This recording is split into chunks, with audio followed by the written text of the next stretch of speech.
একজন ফোন করছে, আমি লাকসাম থানা থেকে বলছি, লাকসাম থানার এসআই, আপনার ছেলে অ্যাক্সিডেন্ট করেছে, ট্রেন অ্যাক্সিডেন্ট করেছে, লাকসাম থানায় আছে, আপনি এখন চলে আসেন। বিসমিল্লাহির রহমানির রহিম।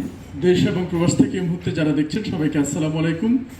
আমরা বেশ কয়েকদিন আগে একটি নিখোঁজ সংবাদ প্রচার করেছিলাম। দেশ এবং বিদেশ থেকে অনেকে জানতে চেয়েছিলেন সর্বশেষ অবস্থা কি। আসলে আমরা অনেককে বলেছি, আবার অনেককে বলতেও পারি নাই, কিন্তু আনুষ্ঠানিকভাবে কিছুক্ষণ আগে আমার শ্রদ্ধেয় বড় ভাই আলমগীর অপু ভাই বলে গিয়েছিলেন যে এরকম অনেক নিউজ প্রকাশিত হয়, কিন্তু পরে প্রাপ্তির পরে কিন্তু আসলে আর তেমন একটা ফোনও কেউ করে না। ঠিক তেমনি আমরাও এরকম অনেক নিউজ আমরা আমাদের এখানে করে থাকি, কিন্তু দেখা যায় কি যে শেষ পর্যন্ত প্রাপ্তির পরে একটা ফোনও আসে না, কারণ অনেক মানুষ আমাদেরকে জিজ্ঞাসা করে। কিন্তু এইটার একটি ব্যতিক্রম আজকে বিষয়ে ঘটে গিয়েছে, সেটা হচ্ছে যে আমার শ্রদ্ধেয় বড় ভাই আলহাজ শামসুল হক ফাউন্ডেশনের চেয়ারম্যান আমার নাসিরউদ্দিন ভাই, নাসির ভাই ওনার সন্তানকে পাওয়ার পরে এখানে ওনার পাশে যারা থেকে রাতব্যাপী কাজ করেছে তাদেরকে বাই নামে উনি ফোন করে করে আজকে একটু ধন্যবাদ জানানোর জন্য এই একটি সম্মেলনী অনুষ্ঠানের আয়োজন করেছে, যে সবাইকে একসাথ করে ধন্যবাদ জ্ঞাপন কিংবা সৃষ্টিকর্তার দরবারে শুকরিয়া আদায়ের জন্য। তো এইটা আসলে শেখার অনেক কিছু আছে, যে শুকরিয়া আদায়ের একটা বিষয় আছে, এটাও আমাদের জন্য একটা ট্রেন্ড হতে পারে, ভালো দিক। আর সবচেয়ে বড় বিষয় হচ্ছে যে আপনার সন্তানকে সে কি চাচ্ছে, কোথাও তার অভিমান হচ্ছে কিনা, কিংবা তার চাহিদা কি, আমরা আমাদের এই ব্যস্ত জীবনে আসলে তাদের থেকে অনেক সময় অনেক দূরে সরে যাই। তাদেরকে একটু সময় আমাদের দেওয়া উচিত, ঠিক সেটাই কিন্তু মনে করিয়ে দেওয়ার জন্য আজকের এই বিষয়টাও হতে পারে।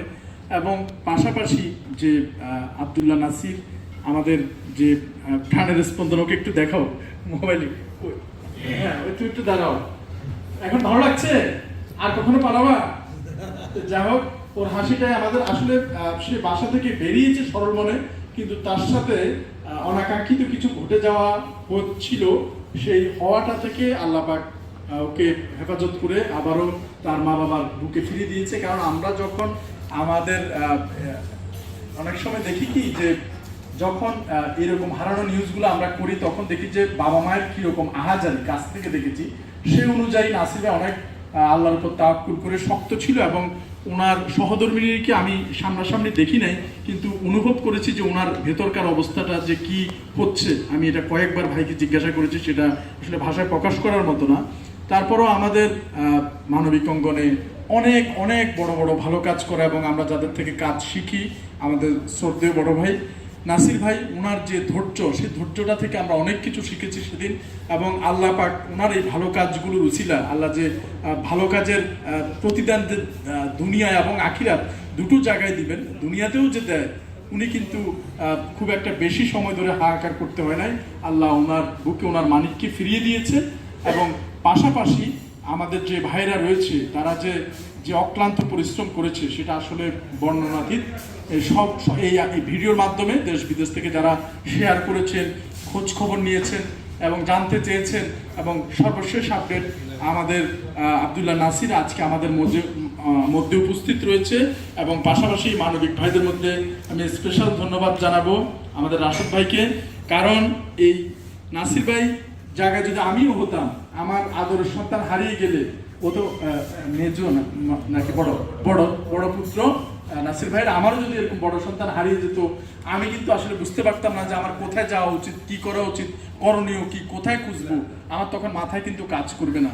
তখন নিজের মানুষের মতো হয়ে দ্রুত পোস্টার ছাপানো, এবং রতন ভাই, যে আমাদের হাসান ভাই, রাতব্যাপী যে বিভিন্ন অলিতে গলিতে যে এভাবে নির্ঘুম রাত কাটিয়ে যে খোঁজাখুঁজির বিষয়গুলো, এবং সব কিছু মিলিয়ে যে আমার এখানে মুরব্বী যারা রয়েছেন, ওনারাও কিন্তু আল্লাহর উপর তাওয়াক্কুল করে দোয়া দরুদ সহকারে যে নিষ্ঠার সহিত যে ওনারা কাজগুলো করে গিয়েছেন, সত্যি এটা থেকে আমাদের শিক্ষা নেওয়া উচিত যে এই ধরনের দুর্ঘটনায় আমরা কিভাবে আমাদের এগিয়ে যেতে হবে, কাজ করতে হবে।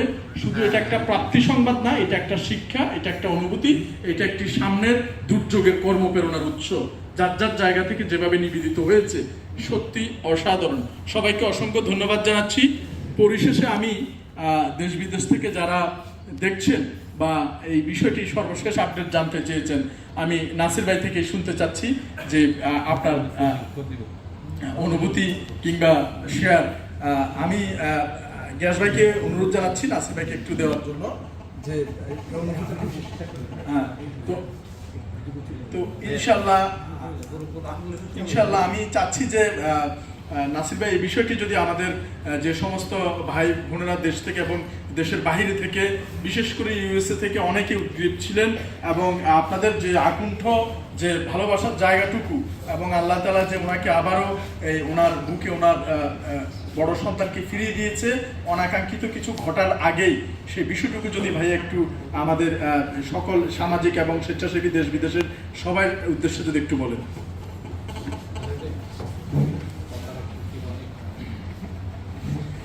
আসসালামু আলাইকুম, বিসমিল্লাহির রহমানির রহিম। আল্লাহর কাছে লাখো কোটি শুকরিয়া। আসলে লা ইন শাকারতুম লা আযীদান্নাকুম, তোমরা শুকরিয়া আদায় করো, তোমাদেরকে আল্লাহর নিয়ামত অনেক বাড়িয়ে দেবেন। এই কথার উপর ভিত্তি করে আব্দুল্লাহ নাসির সেদিন মিসিং হওয়ার পরে আপনারা দেশ থেকে বিদেশ থেকে যেভাবে সহযোগিতা করেছেন, ভালোবাসা দেখিয়েছেন, আসলে আমার মেজো ভাই ইতিমধ্যে উল্লেখ করেছেন যে আমি 10টার পর মিসিং হওয়ার পর থেকেও কিন্তু আমি আমার ফেসবুকে দিই নাই, কারণ কে কি মনে করে, কোন দিকে কি সমস্যা, বিভিন্ন সমস্যার আমরা আক্রান্ত। দেশে বিদেশে অনেকগুলো যেহেতু মানবিক কাজ করি, কোথেকে কি হচ্ছে না হচ্ছে অপেক্ষা করতে করতে করতে করতে দুপুর 3টা বাজে করেছি থানাতে জিডি করে আমরা অপেক্ষা করছিলাম আমরা তাকে খুঁজে পাবো কিনা। তারপর না পারতে রাত 8টা বাজে আমি আমার যে আইডি আছে ফেসবুকে সেটা শেয়ার করি। ইতিমধ্যে আমাদের 2জন আত্মীয় স্বজন ওনাদের আইডিতে শেয়ার করেছেন। আলহামদুলিল্লাহ দেখা যাচ্ছে সাথে সাথে পুরো বাংলাদেশে মনে পোস্টার শেয়ার হয়ে গিয়েছে। এবং আমি আশ্চর্য হয়ে গিয়েছি, এই যে আমার পাশে মানুষ সকল অত্যন্ত ব্যস্ত মানুষ, বাংলাদেশের প্রচুর মানুষকে নিয়ে কাজ করেন, এবং এই চট্টগ্রামে দারুণ একটা স্বপ্ন উনি দেখছেন, একটা হসপিটাল বেওয়ারিশদের জন্য। তো অনেকগুলো দায়িত্ব কাজ উনি মাত্র উইদিন 20 মিনিটস সে নোটিশে আমার সেই চট্টগ্রাম শহরের চাঁদগড় যে বাড়ি ওখানে চলে এসেছেন। C+-এর স্বত্বাধিকারী এই চট্টগ্রামের বাসা পুরো পৃথিবীতে ছড়িয়ে দেওয়ার জন্য যিনি অগ্রণী ভূমিকা পালন করছেন, আলমগীর আপু অত্যন্ত ব্যস্ত মানুষ।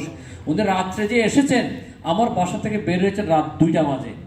যে আন্তরিক ভালোবাসা, আমার পাশে ব্রাদার বাহার ভাই, যে হাসান ভাই, মুরাদ ভাই, রতন সেন, আমার এই যে মানুষ যে রাশেদ ভাই, অর্থাৎ আবু হাসান ভাই এসে প্ল্যান করতেছেন আমরা কিভাবে কে খুঁজবো। আপনাদেরকে সবই জ্ঞাতাতে জানাচ্ছি, ওনারা কেউ আমার রক্ত সম্পর্কে আত্মীয় না, কিন্তু এই যে আমার মানুষ শকত ভাই, ব্রাদার বাহার ভাই, আবু হাসান ভাই, গিয়াস ভাই, এখানে যারা যারা আছেন, আবাম ফাউন্ডেশন থেকে শুরু করে মোসাইদা ফাউন্ডেশন, ব্রাদার বাহার, মানুষ চিটাগং অনেকগুলো মানুষ সংগঠন আমার রক্তের আত্মীয় নয়, কিন্তু তারা এখন আত্মার আত্মীয়। এই যে আমার ছেলের জন্য তারা যে অনুভূতি জানিয়েছে সেটা আসলে অন্তর থেকে জানিয়েছে। এবং বাংলাদেশের বিভিন্ন জেলা থেকে, শুধু চট্টগ্রামের বিভিন্ন জেলা থেকে আমাকে ইনবক্স করছে, হ্যালো করছে। ওনাদের যে অন্তরের অনুভূতি, কেউ নামাজ পড়ছে, কেউ কোরআন খতম করছে, শুধু বাংলাদেশ থেকে না, আমাকে অনুভূতি জানাচ্ছে বিদেশের বিভিন্ন দেশ থেকে, ইংল্যান্ড থেকে বড় বড় স্কলাররা যারা ইন্টারন্যাশনাল মিডিয়াতে ওনাদের বক্তব্য পেশ করেন, ইন্টারন্যাশনাল সেলিব্রিটি, এই ধরনের অনেক মানুষ খালি একবার দুবার ফোন করো নাই, ইনবক্স করে আবার রিপিট জানতে চাচ্ছে, ওনাদের আইডিতে পোস্টগুলো শেয়ার করেছেন। ইংল্যান্ড থেকে, আমেরিকা থেকে, দুবাই থেকে, সৌদি আরব থেকে, ইভেন কানাডা থেকে, বিভিন্ন দেশ থেকে এই ভালোবাসাগুলো যে ব্রাদার বাহার ভাই বলেছেন যে আমরা যে মানুষের জন্য ছুটে বেড়াই প্রত্যন্ত অঞ্চলে, আজকে পৃথিবী থেকে মানুষ জানান দিচ্ছে, স্বেচ্ছাসেবীদের সাথে আমরাও আছি। প্রত্যেক মানুষের সেবাটুকু নিজের মধ্যে দিতে চায়। অর্থাৎ উনি হয়তো ওনার ব্যস্ততার কারণে সেবাটা দিতে পারছেন না, কিন্তু ওনার পক্ষ থেকে আরেকজন ভাই যে সেবাটুকু দিচ্ছেন, তখন উনি মনে করেন এটা আমার পক্ষ থেকে আমার ভাই দিচ্ছেন, আমি আমার এই ভাইয়ের জন্য দোয়া করি, আমি এই ভাইয়ের জন্য শুভ কামনা করি, আমি এই প্রত্যেকের জন্য অন্তর থেকে দোয়া করি। আজকের এই মূল অনুষ্ঠানটা ছিল ছোট্ট একটা অনুষ্ঠান। এটার নাম আমরা দিয়েছি কোনো ব্যানার ছাড়া নাম, এটার নাম ছিল কৃতজ্ঞতা জ্ঞাপন। এই কৃতজ্ঞতা জ্ঞাপনটা চট্টগ্রাম শহরে যারা সশরীরে কাজ করেছেন, আমি যাদেরকে পেয়েছি প্রত্যেককে দাওয়াত দিয়েছি। তো আমি দেখেছি দেশ বিদেশ থেকে লাখো কোটি জনতা যে আমাদেরকে জন্য দোয়া করা যেন আমার যদি সামর্থ্য বা ওনাদের সময় সুযোগ আল্লাহ তাআলা কোনো একটা গায়েবী ব্যবস্থা করে দিত, লাখো মানুষকে যদি আমি দাওয়াত দিতে পারতাম খুব বেশি খুশি হইতাম। তো যাদেরকে আমরা দাওয়াত দিতে পারিনি বা আসলে আশা ওনাদের পক্ষে সম্ভব না, প্রত্যেকের জন্য দোয়া রইল। আর এই মিসিং বিষয়ে দুই একটা গুরুত্বপূর্ণ আমি বিষয় উল্লেখ করি।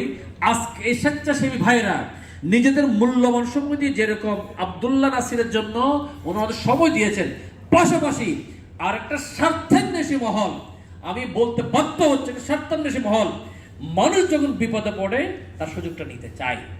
আমার কাছে 2-3টা ফোন আসছে, কয়েকটা ফোন আমি রেকর্ড করেছি। একজন ফোন করছে, আমি লাকসাম থানা থেকে বলছি, লাকসাম থানার এসআই, আপনার ছেলে অ্যাক্সিডেন্ট করেছে, ট্রেন অ্যাক্সিডেন্ট করেছে, লাকসাম থানায় আছে, আপনি এখন চলে আসেন। কথা বোঝা গেছে? আমি এসে কামরুজ্জামান, আমার ফোন রেকর্ড আছে। তো এই যে, এবং আমরা রওনা দিব, মানে কিছু টাকা বিকাশে পাঠান, আমি ছেলেকে দেখতেছি, ব্যবস্থা করতেছি। আর এক বাটপার ফোন করেছে, আমি সাংগঠনের এসআই, মানে সে একটা নাম দিয়েছে সাংগঠনের এসআই আলামিন, একটা হচ্ছে লাকসাম থানা, একটা কামরুজ্জামান, একটা হচ্ছে আলামিন। এই যে ফোন করে কিছু টাকা চাওয়া, ওদের নাম্বারগুলো এখানে কিন্তু রয়েছে। ইভেন আমি আরো আশ্চর্য হয়েছি, গতকালকে আব্দুল্লাহকে পেয়েছি, কয়েকদিন হয়ে গেছে, গতকালকে আমার ভাইয়ের সাথে ভাই মোবাইলে ফোন করতেছে, আব্দুল্লাহ আমাদের কাছে আছে 5 লাখ টাকা মুক্তিপণ লাগবে। মানে কত ধরনের বাটপার বাংলাদেশে জন্ম নিয়েছে। আমি সবগুলো নাম্বার দিয়ে দিব এখানে, এই নাম্বারগুলো আইন শৃঙ্খলা বাহিনী একটু দেখবেন। আজকাল যে আমরা ডিজিটাল যুগ, মানে প্রধানমন্ত্রী যে ডিজিটাল বাংলাদেশ যে স্বপ্ন দেখেছেন এবং কিন্তু কাজ করে দিয়েছেন, এই ডিজিটাল যুগের অন্যতম একটা প্রয়োগ হচ্ছে এদেরকে সাথে সাথে অ্যারেস্ট করা। কিন্তু আমরা এখন মোবাইল ট্র্যাক করলে আইন শৃঙ্খলা বাহিনী জানায় মোবাইলটা আরেকজন নামে রেজিস্ট্রেশন, ওরা খুঁজে পাই না। আর যার নামে রেজিস্ট্রেশন খুঁজে পাইতে হবে, আমাদের প্রযুক্তি এগিয়ে নিতে হবে। আমি একই সাথে আব্দুল্লাহকে খুঁজতে গিয়ে আরো একটা বিষয় আমি প্রতিবন্ধকতা সৃষ্টি করেছি। আমি নতুন একটা প্রজেক্টে হাত দিয়েছি, প্রজেক্টটা বিসমিল্লাহ করে শুরু করে দিয়েছি। সেটা কি, আব্দুল্লাহর ছবি যে আমার কাছে ছিল, চিটাগং শহরের বিভিন্ন সিসিটিভিতে যে আমরা খুঁজতেছি, আমাদেরকে সিসিটিভি ক্যামেরা থেকে হা করে তাকিয়ে থাকতে হয়, ক্যামেরা রান করে দেখতে হয় এটা আসতেছে কিনা, একটা পর একটা ক্যামেরা দেখতে হয়। এটা ডিজিটাল যুগ, স্মার্ট যুগ, আর্টিফিশিয়াল ইন্টেলিজেন্সের যুগ। কেন আমি নিজের চোখ দিয়ে আব্দুল্লাহকে খুঁজবো? আমি যে ছবিটা আছে সেই ছবিটা কেন সিসিটিভি যে ডিভিআর আছে, ডিভিআর ম্যাচ করতে পারি না? ম্যাচ করতে হলে আমাকে আর নিজের চোখ দিয়ে খোঁজার দরকার নেই, আমি ছবিটা দিয়ে দিব, সাথে সাথে ডিভিআর যে রেকর্ড আছে সেই রেকর্ড আমাকে বলে দিবে যে এখানে আব্দুল্লাহ আছে কিনা। তো আমি বিসমিল্লাহ করে আল্লাহ সামনে কোর্টের পক্ষ থেকে প্রজেক্টে হাত দিয়েছি, যেটা আশা করি আগামী দিনে, এটা যে 6 মাস বা 1 বছর পরও এই প্রজেক্ট লঞ্চ করি, বাংলাদেশের দেশ বিদেশে আইন শৃঙ্খলা বাহিনী অনেক উপকৃত হবে ইনশাআল্লাহ। আপনারা সবাই দোয়া রাখবেন যে আমাদের নতুন প্রজেক্টে যাতে আসে। কারণ এই ব্যথাটা যেটা আমি অনুভব করেছি আমার সন্তানকে হারিয়ে, ওনারা যে বলেছেন উনি স্থির ছিলেন, আমি আসলে স্থির ছিলাম বলতে কি, স্থির থাকতে চেষ্টা করেছি মাত্র, ভিতরে বুকে তো খান হয়ে যাচ্ছিল, তবে সবর করতেছিলাম। সকালবেলা নামাজ পড়ে বাসায় এসে নামাজে দাঁড়িয়ে হু হু করে কান্না করেছি আমার আদরের ছেলের জন্য। কান্না করার পরে যেটা আমার মনে হয়েছে, একটা ছেলে হারানোর যে ব্যথা আল্লাহ আমাকে বুঝিয়েছেন, গাজার মধ্যে হাজার হাজার ছেলে যে হারাচ্ছে, ওদের মা বাবার অনুভূতিটা কি। এবং আমি তখনই সিদ্ধান্ত নিয়েছি, আমার ছেলেকে ফিরে পাইলে পাবো, যদি মিসিং হয়ে যায় আগামী সপ্তাহে যে আমার গাজা যাওয়ার প্রোগ্রাম, এটা কিন্তু বন্ধ হবে না। আমার ইনশাআল্লাহ আমাদের কার্যক্রমগুলো চলমান থাকবে। আমি অন্তর থেকে আপনাদেরকে বলতে পারি, আমার স্বেচ্ছাসেবী যারা ভাই বোনরা আছেন এখানে, আপনি যখন আল্লাহ সন্তুষ্টির জন্য কাজ করবেন, আল্লাহ কিন্তু আপনাকে দেখবেন। আমি একটা কথা বারবার বলি, আপনি যদি সৃষ্টির সেবা কাজ করেন, স্বয়ং স্রষ্টা আপনার সহায়তা থাকবেন। তো আমরা আজকে এই প্ল্যাটফর্মে আপনারা আপনাদের মূল্যবান সময় দিয়ে চট্টগ্রাম শহরের কতিপয় মানবিক সংগঠন আজকে আপনারা উপস্থিত হয়েছে, আমার আত্মীয় স্বজন মুরব্বীরা, আমার শ্রদ্ধেয় মামা, আমার বোন জামাই, আমার শ্রদ্ধেয় বড় ভাই, মেজো ভাই, মামারা উপস্থিত হয়েছে, আত্মীয় স্বজন উপস্থিত হয়েছেন, প্রত্যেকের জন্য আমরা দোয়া করি। এই মানবিক ভাইদের সম্মিলিত প্রচেষ্টা, চিটাগং শহরে যে আমরা সম্মিলিত মানবিক প্ল্যাটফর্ম আমরা উদ্যোগ নিয়েছি, এটা যাতে অচিরেই খুব সুন্দরভাবে আমরা সম্পন্ন করতে পারি। সবার কাছে দোয়া চাই। দেশ বিদেশ থেকে আজকে যারা আমাদের ভিডিও শুনছেন, আজকে উপস্থিত হয়েছেন, প্রত্যেকের জন্য আমার অন্তর থেকে, অন্তরস্থল থেকে দোয়া এবং ওই যে কৃতজ্ঞতা, আজকের অনুষ্ঠানের নাম ছিল কৃতজ্ঞতা জ্ঞাপন। সবার প্রতি আবারও কৃতজ্ঞতা জ্ঞাপন করে আল্লাহ তাআলার শুকরিয়া আদায় করে বক্তব্য শেষ করছি। আসসালামু আলাইকুম।